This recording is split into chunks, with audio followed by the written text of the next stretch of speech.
Let us be in a spirit of prayer. O God, may the words of my mouth and the meditations of all our hearts be acceptable in your sight, our rock and our Redeemer. Amen. So Jesus and his mom are at a wedding close to their home in Nazareth. It's probably for family friends, and there's trouble at the celebration. The wine runs out. Mary turns to Jesus and states the obvious, they have no wine. We can imagine Jesus' response as a bit annoyed. Woman, what concern is that to you and to me? My hour has not yet come. He probably just wanted to be a normal wedding guest and enjoy the party. Though Mary, being the strong woman we know that she was, looks right past her son to the servants and says, do whatever he tells you. Mary just dropped the gauntlet. You better do something about this wine situation, Jesus. And before you know it, Jesus has turned a whole lot of water into a whole lot of wine in his first of 7 signs in the Gospel of John. Let's do the math for a second. There's 6 stone water jars, which hold 20 to 30 gallons. We'll go with 25 gallons in each, just to be safe, and multiply that by 6. 150 gallons of water to begin with. A standard drink of wine is about 5 ounces, maybe depending on the type of day you've had, but seriously, it's 5 ounces. There's 128 ounces in a gallon, so this means that Jesus created 3,840 standard drinks of wine for the wedding guests. A UCC clergy colleague of mine did the math on this and shared it this week if you happen to not trust my calculations, which I would totally understand because there's no way I could probably figure this out on my own.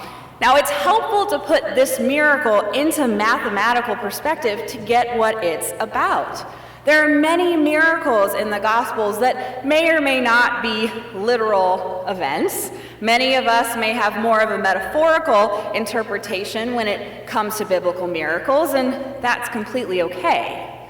Though hopefully we can understand miracle stories as meaningful and beautiful, whether they happened exactly as written or not.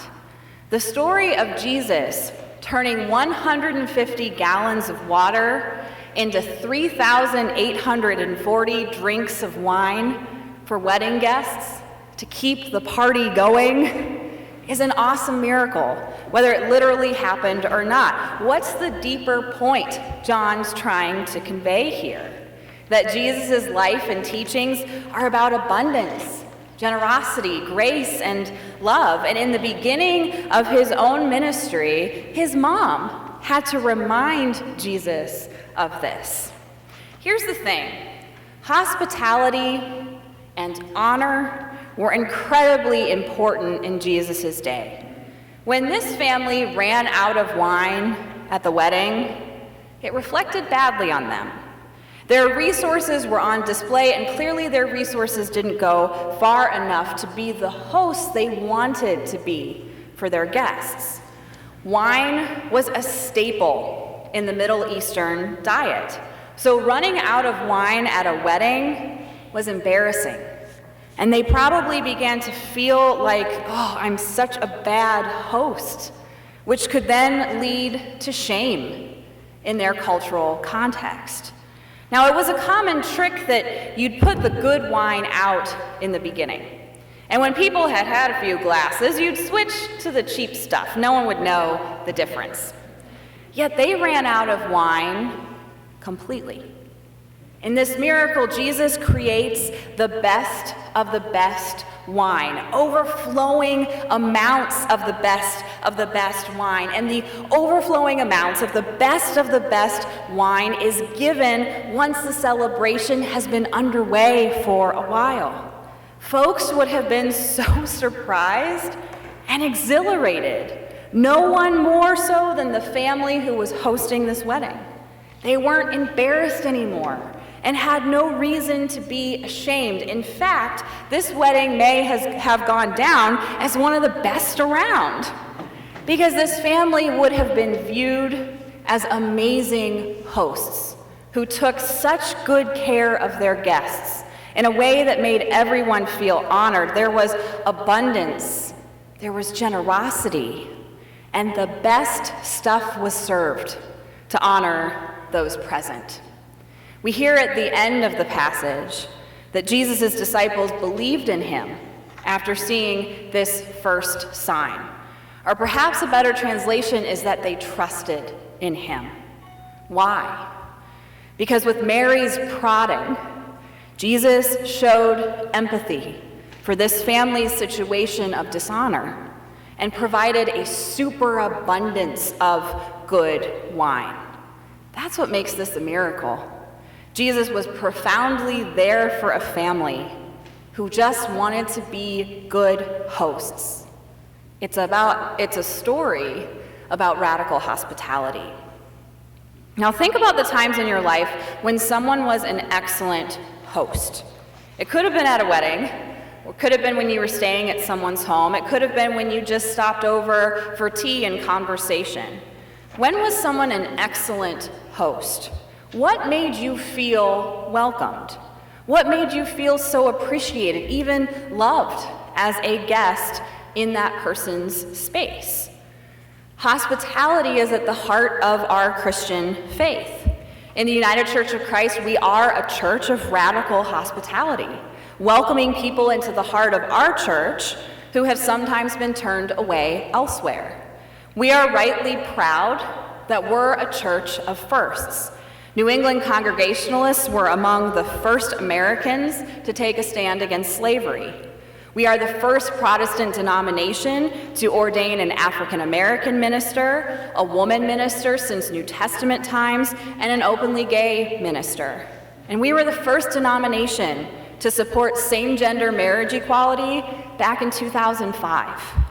We in the UCC are proud that we're a church of firsts, and we've put our necks out there to do what's right by extending radical hospitality. But what does radical hospitality look like in 2016 and beyond? That's a deep purpose question we as a denomination and local churches in our denomination are increasingly asking ourselves. Have we gone far enough? Do we need to go further? What are some of the next frontiers of radical hospitality and inclusion that we need to address in our community? It strikes me that immigrants and Muslims who've lived in our country for many years, or who may be trying to come to our country, may particularly have a thing or two to say about what hospitality looks and feels like today. We UCCers can't afford to pat ourselves on the back, claim that we're a church of firsts, and act like the work of radical hospitality is done. It's not. On Tuesday, President Obama delivered his final State of the Union address, and his words about our treatment of Muslims in our country specifically are worth repeating. President Obama said, "When politicians insult Muslims, when a mosque is vandalized or a kid bullied, that doesn't make us safer. That's not telling it like it is. It's just wrong. It diminishes us in the eyes of the world. It makes it harder to achieve our goals, and it betrays who we are as a country." Good, sincere interfaith work is becoming more important now than ever. We can show that we have a different practice and a different kind of Christianity in the UCC than people seem to assume is the norm for our religion. And we do that by owning who we are, what we believe, and how we walk in the way of Jesus, and respecting and affirming how others are walking their spiritual paths. Brian McLaren, an emergence Christianity theologian, argues for a Christian identity that's both strong and kind. And he's noted for his interfaith work with Muslims. McLaren wrote, "Since 2001, I've been convinced that Christian identity involves both witness, graciously and confidently sharing our unique Christ-centered message, and witness, experiencing solidarity with people of other faiths, worshiping in one another's presence, and working together for the common good. McLaren argues that it is possible to have a Christian faith that combines key elements of more conservative New Line Christianity, strength, commitment, and intensity of meaning, with key elements of more liberal Old Line Christianity. That's us. Ecumenism, reasonableness, and a peaceable attitude. This may very well be a deep purpose question about radical hospitality that we will always wrestle with in our time. How can Christians be strong in our identity and truly kind toward people of other faiths or no faith at all? You know, on this Martin Luther King Jr. weekend, it's important to remember that Dr. King was noted for reaching across boundaries for the good of the civil rights movement and for the good of our country and our society. Dr. King was a strong Christian, rooted in his Christian identity, a Baptist minister who was an accomplished preacher and public theologian, and he extended himself outward, even visiting Gandhi in India, who was obviously rooted in his Hinduism. There's iconic images of Dr. King linked arm in arm with a Greek Orthodox archbishop and marching with rabbis, priests, and ministers across various denominations. His nonviolent protest struck a chord in the hearts of many Americans because folks began to see, literally see, a common shared humanity, no matter how segregated people had been. Dr. King, I see as a model for how a Christian can be strong in their own religious identity and kind toward people of other faiths or no faith at all. His example can help us as we move forward in these sometimes difficult times, when we as people and local churches and our denominations are asking ourselves really important questions.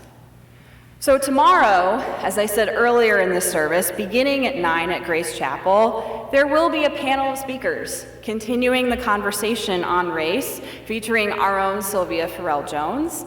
And this important panel will be followed by a unity walk, a rally, and then service opportunities throughout our town. One of the service opportunities will be hosted by us.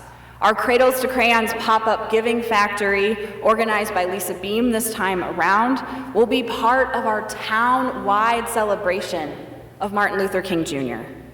All are welcome to attend these observances of a man who was strong and kind and called us to be better for ourselves and for future generations. And let's never forget that we are walking in the way of Jesus, who promised to be with us no matter what, and offers new life and God's abundant love. Thanks be to God. Amen.